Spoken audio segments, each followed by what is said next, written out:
바로 시작하겠습니다. 먼저 본머스와 루턴타운의 경기를 분석해 보도록 하겠습니다.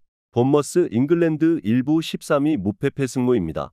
본머스의 압박이 유려한 전개가 가능한 팀에게는 무력화되는 상황이 잦습니다. 다만 하위권 팀들에게는 본머스의 압박이 상당히 잘 통한다는 점은 사실입니다. 특히 홈에서는 10위 이하의 팀을 상대로 리그 무패를 기록하는 등 상당히 중하위권 팀을 상대로는 매력적인 경기력에 따른 결과가 전반적으로 잘 통하는 모습을 보여주는 모습입니다. 물론 압박이 통하지 않는 상황에서의 공간 노출 문제를 동반하는 것은 언제나 같습니다. 루턴 잉글랜드 1부 18위 패패패패무입니다. 압박 라인을 생각보다는 올리는 스타일입니다. 따라서 루턴도 어느 정도 역습 상황에서의 힘이 있는 편입니다. 물론 이 압박도 주도권을 쥐고 몰아치는 특성의 빌라, 리버풀, 맨시티 같은 팀에게는 무력화가 되는 모습입니다. 전반적으로 원정에서는 홈보다 에너지 소모를 상당히 빨리 직면하게 되는 경우가 잦은 편입니다. 본머스의 강한 프레스에 대한 수비적인 대응이 깔끔하지 않을 가능성이 높습니다. 본머스가 수비적인 리스크를 가지고 돌격한다는 면은 있어도 압박이 유려한 전개가 잘 안 되는 하위권 팀을 상대로는 잘 통한다는 점을 명심할 필요는 있을 것입니다. 루턴타운도 원정에서는 전반적으로 에너지 소모가 빨리 이뤄지는 감이 있는 상태입니다. 오버 2.5 양상에서 본머스가 이기는 시나리오를 기대해보는 매치입니다. 다음은 AT 마드리드와 인터밀란의 경기를 분석해보도록 하겠습니다. 아틀레티코 스페인 1부 4위 패무패 승패입니다.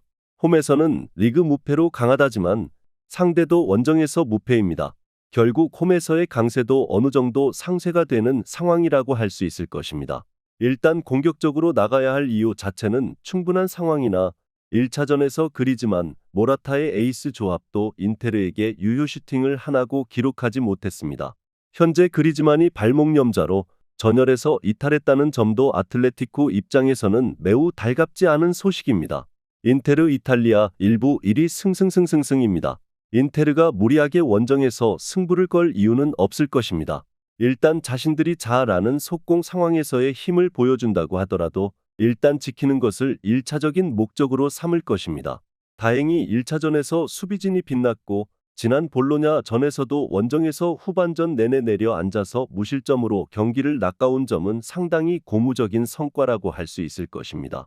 인테르가 더 믿음직하고 안정적으로 성적을 내고 있다는 점은 감안해야 할 듯합니다. 물론 일단 지키기에 들어갈 가능성이 높지만 1차전에서의 결과와 지난 볼로냐와의 매치에서 보여준 수비력은 확실히 인상적이었습니다. 아틀레티코가 공격적으로 나서는 상황이라고 하더라도 그리즈만도 염좌 부상인 상황에서 인테르의 강한 방패를 돌파할 수 있을 것 같지는 않습니다. 인터밀란의 승리를 예상합니다. 다음은 도르트문트와 PSV 에인트호번의 경기를 분석해보도록 하겠습니다. 도르트문트 독일 1부 4위 무무패 승승입니다. 개인 기량의 전개를 의존하는 상황이 너무 많다는 점이 리스크가 될 듯합니다.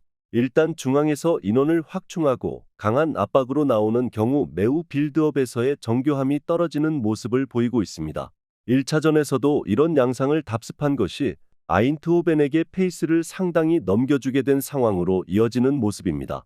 지난 경기 자비처가 퇴장당한 상황에서 수비진이 결국 우위를 내주지 않았다는 점이 위안이기는 하지만 어쨌든 빠른 스루 패스를 막지 못해서 실점을 완벽하게 커버하지는 못했습니다. 아인트호벤 네덜란드 1부 1위 승무승무승입니다.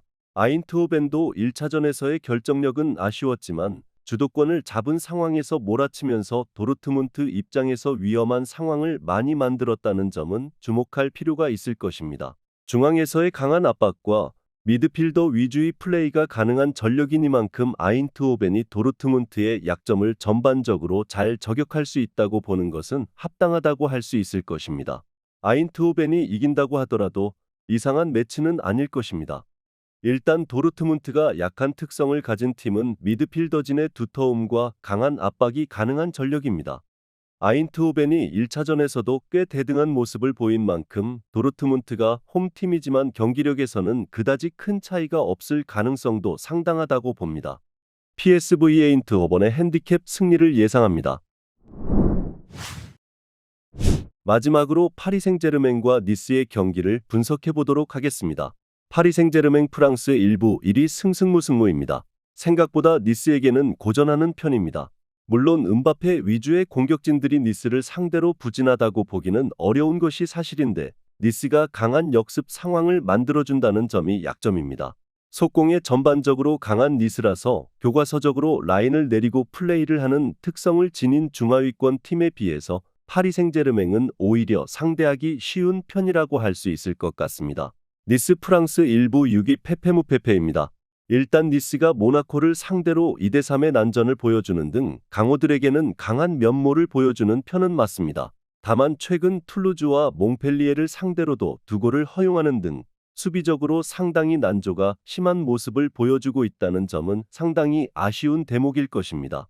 파리 생제르맹을 위협할 전력이라는 평을 듣는데 수비가 매우 큰 도움을 준 것은 사실이라 수비가 흔들리는 상황에서는 당연히 니스도 어려움이 많을 수밖에는 없습니다. 니스의 수비도 흔들리는 기색이 강하고 니스의 하이브리드 압박을 파리 생제르맹 공격진이 공략을 아예 못하지는 않았던 편입니다. 물론 높은 라인을 구축하는 파리 생제르맹이 속공에 강한 니스에게 수비적으로 타격을 입는 경우가 생각보다 잦음을 부정하기는 어렵습니다. 파리 생제르맹이 오버 2.5 양상에서 승리를 기록할 것으로 봅니다. 영상에서 알려드리는 내용들은 모두 1차 분석 내용들이며 2차 분석과 최종 조합픽은 영상 하단 고정 댓글 링크로 문의 주시면 안내 도와드리도록 하겠습니다. 시청해주셔서 감사합니다.